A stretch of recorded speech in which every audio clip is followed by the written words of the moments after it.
Howdy everybody, it's Friday. I'm going to start trying to do introductions into my video because I always forget. But hi everyone, my name is Chris and welcome to City Girl Homestead, where we cook, we do canning, preserving, dehydrating, we do food bank hauls, and hopefully you'll come along and like, share, and subscribe and join us for the trip. So today, we're trying to use up the rest of those bananas. I am going to make banana bundt cake. Doesn't that sound yummy? So excited. Alright, so in my bowl here, I'm trying to get better at my camera, but for some reason I just am not very good at it, but I am working on it. We're going to whisk together flour, salt, and baking soda. I will put the recipe as usual underneath. And then it says to mash your bananas with a fork, which I did that. Let's see. So we're going to put the bananas in there. That's about 4 big bananas. And we're going to mix, we need our butter too. Let's see. Let's get the butter here. We have a full cup of butter. This is going to be such a yummy cake. And for those of you that are new, when you see me throwing dishes, it's throwing them into my sink. I do have a sink back there. And then you're going to put your sugar. You need white sugar and brown sugar. All right, let's blend this together.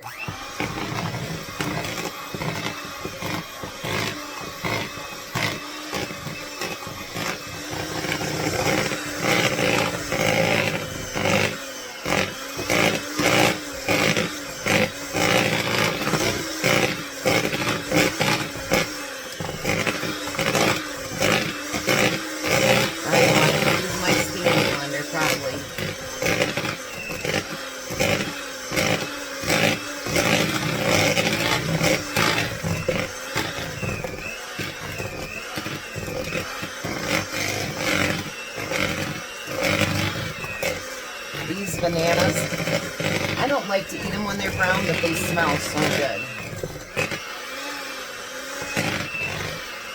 Alrighty. So we got that pretty much blended together. Now we're going to add the vanilla, which is a teaspoon of vanilla. You know I don't measure. Bad, Chris. And 2 eggs.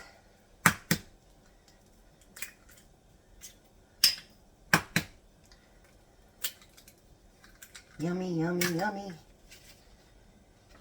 And we have a cup of sour cream.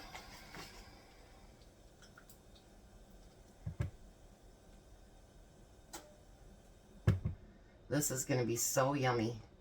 That sour cream has got to make it so it's nice and soft. I would imagine anyway. So then we're going to beat that together. Let me turn this off so you guys don't have to hear another minute of beating, and I'll be right back. There, I saved your eardrums. So we're going to make this a bundt cake. So for those of you that have never made a bundt cake, there's 2 keys to making a bundt cake work.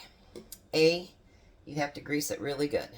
B, when it comes out of the oven, don't flip it over when it's hot.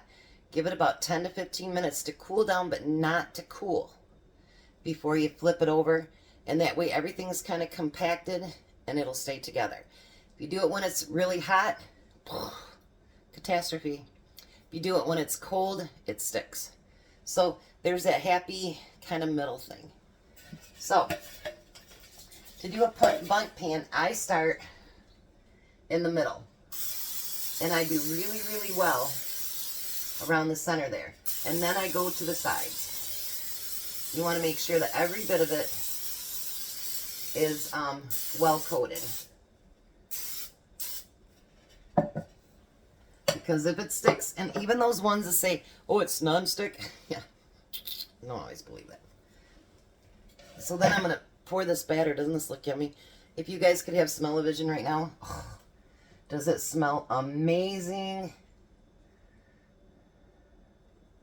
unless you absolutely hate bananas.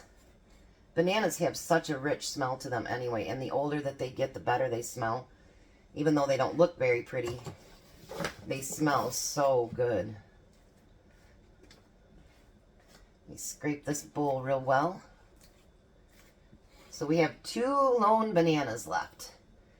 So now I have to figure out something to do with 2 lone bananas. Or maybe I'll just send them to work with Tom tomorrow. So now you want to even this out as much as you possibly can. And get it to fill kind of the little nooks and crannies.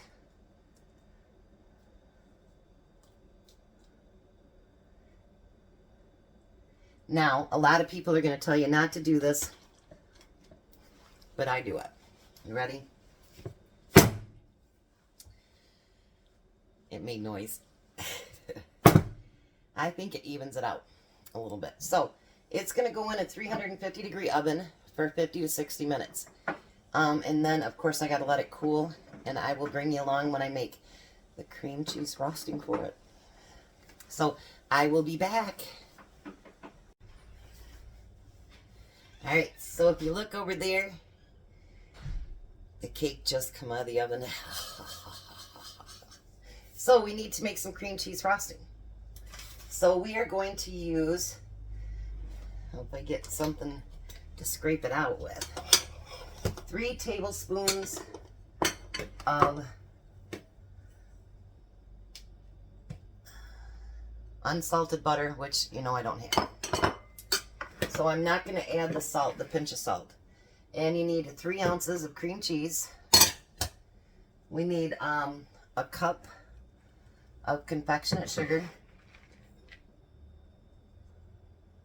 powdered sugar, whatever you want to call it, and a teaspoon of vanilla extract, which of course I'm not gonna measure either.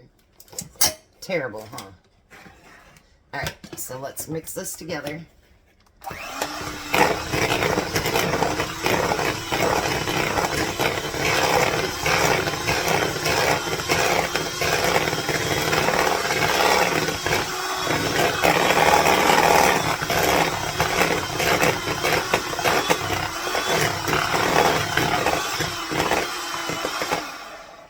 Get all this stuff from the bottom here.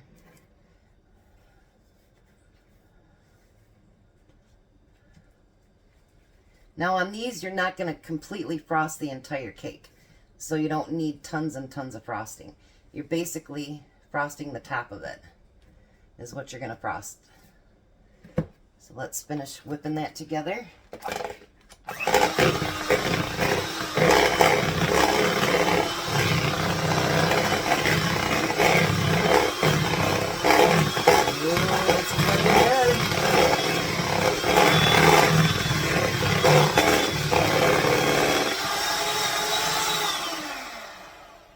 Alrighty, so now we have cream cheese frosting.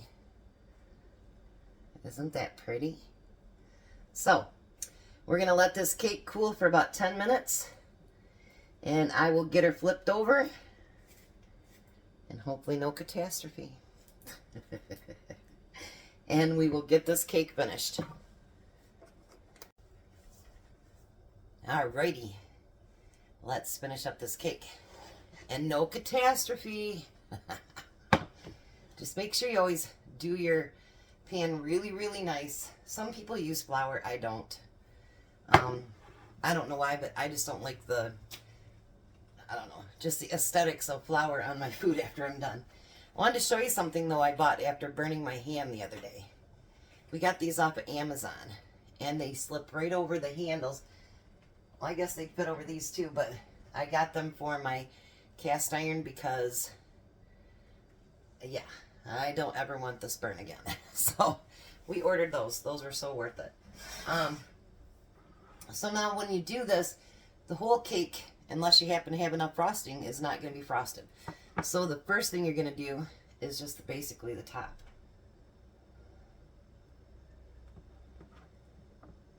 I love cream cheese frosting, by the way. And you can kind of let it drip down inside. But you want to cover that top because I'll show you why.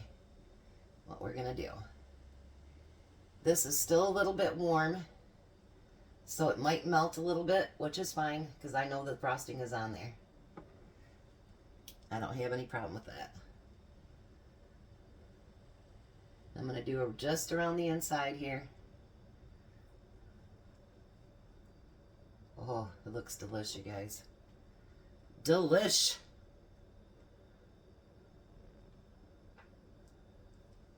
Now, if you got enough to go around the side, which we might actually have enough, then we can do the sides too. If not, it'll be a half lopsided cake. Get it?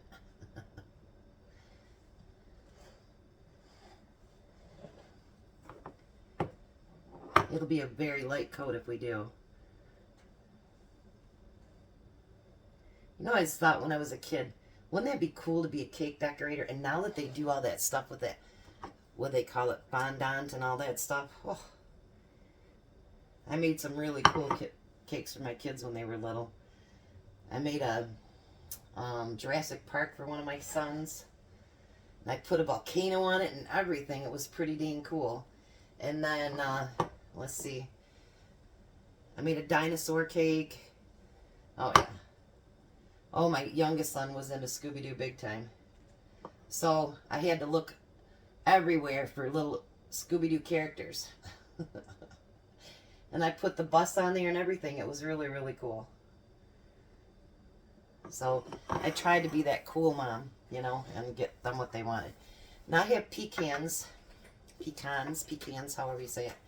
And I keep mine in the freezer so that they stay fresh.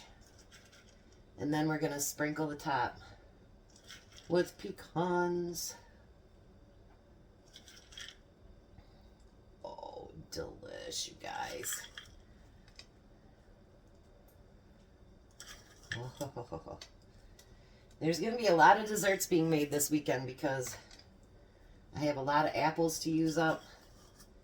And I have those 2 bananas to use up.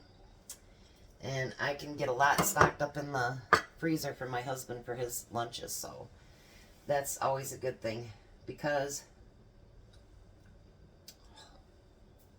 fantastic.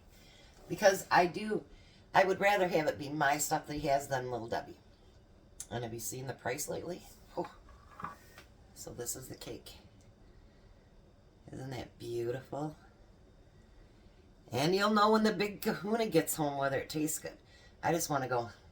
I won't do it though, but I want to. But I won't. But I want to. You have that little inner thing in you going, I wonder just if I took just a little bit. Don't do that. Really don't do that. Alright, so I want to tell you guys thank you. Last time I looked, I'm at like, I don't know, 570 something. I am so close to 600. Like, share, subscribe, and make sure you hit that notification button. Let's get to 600 by November 1st. That would be an awesome birthday present. I'm a November baby. Maybe I'll even make my own birthday cake. No, I'm kidding. But anyways, I'll be back with dinner. It's going to be something new. Something, let's see how it turns out. And I've already got ideas for Sunday's Tom's breakfast. He has to work, so I have to get up at 3 in the morning instead of 4. But he's going to have a great breakfast. I'll be back for dinner, guys.